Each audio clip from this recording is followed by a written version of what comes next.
I challenged myself to climb 9 V8s in only 20 minutes because I had to leave in 20 minutes. And to make it more interesting, I'll try to teach you how I'm able to get them so quickly by looking at the boulders and telling you my thought process. So let's get into the boulders.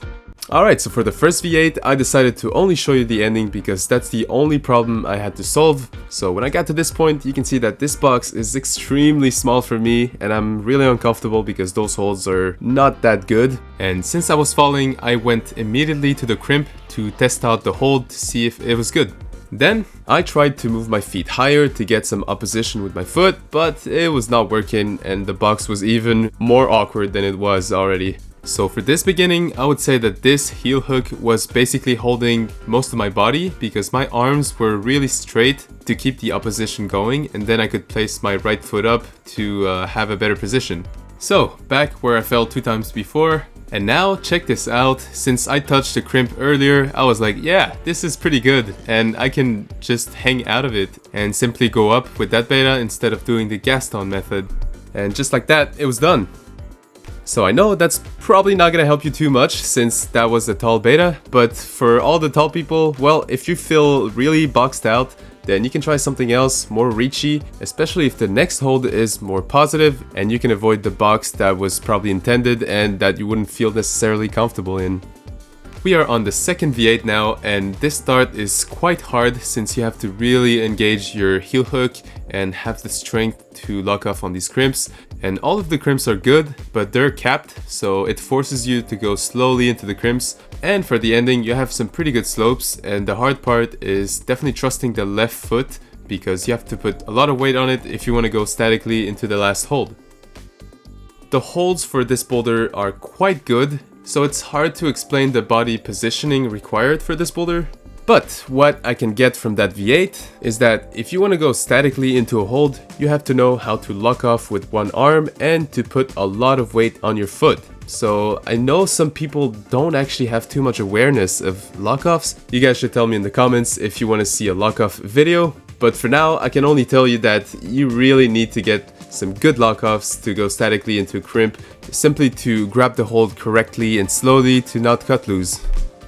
Moving on to the slab now, this boulder had some really flat holds, so it was all about body positioning and trusting your feet on flat surfaces to create this nice opposition. And as you can see, my body is completely to the left to balance myself to go to the next hold without coming off the wall. After that, I put a right heel hook to transfer my body to the right side, and to push with it, you can see that my left leg is flagging to the left to create this nice balance. And once again, the ending was about finding a nice body position to go statically into the last hold while keeping the right heel hook and then slowly matching the last hold. I just want to point out that right after putting my heel hook, I immediately have to take my left foot off because the left foot is still putting in a lot of weight and you basically want to transfer that weight into the right heel hook. So you have to take it off and then you can finally pull into the next hold. And that's the reason why I fell like 2 or 3 times before that. And now we're into the steep part of the gym, which is around 60 to 65 degrees angle. And this boulder honestly was about consistency. You really had to move fast and know the flow of the boulder. So I did this boulder already, and when I first flashed it, it was incredibly long. I wasted a lot of energy because I didn't really know the sequence. But in this session, I remember everything perfectly, so I could move really fast and not waste any energy. So it was definitely the trick to getting this boulder more easily by simply not wasting any time and simply remembering everything I did previously.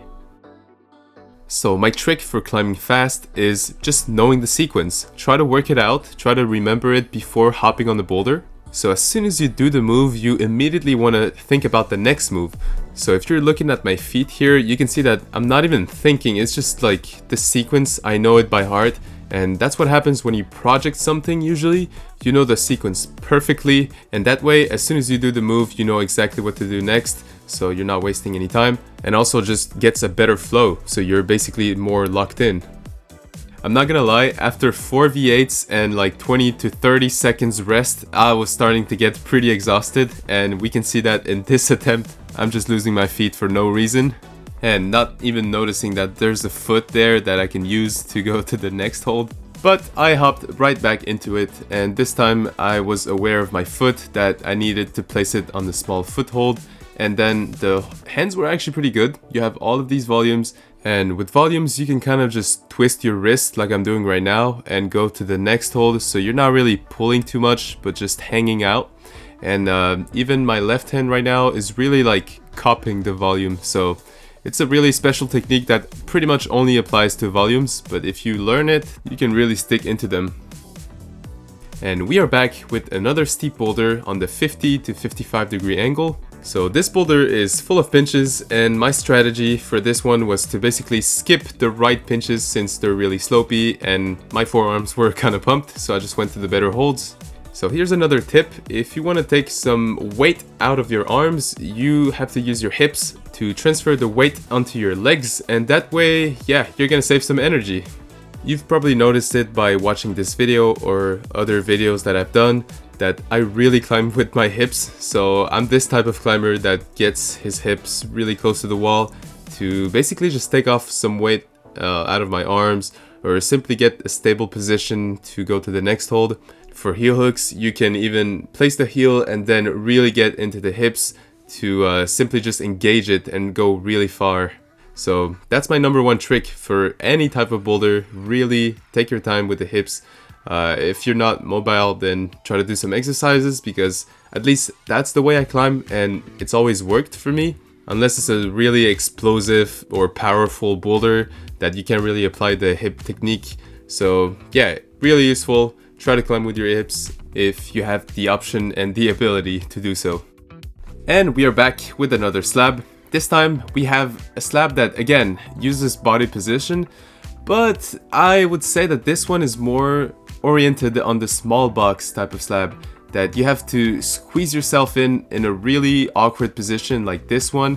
And when you have to bring your foot up, you have to know how to squeeze yourself and basically just get up from a strange position that you're not really comfortable in, especially if you're longer like me. And in this next move, you can see that I'm extremely awkward. Like, I can barely hold myself in, and the hips are the only reason why I could send this boulder. I really got into the wall to not lose my balance. But yeah, this one was definitely harder for the taller people.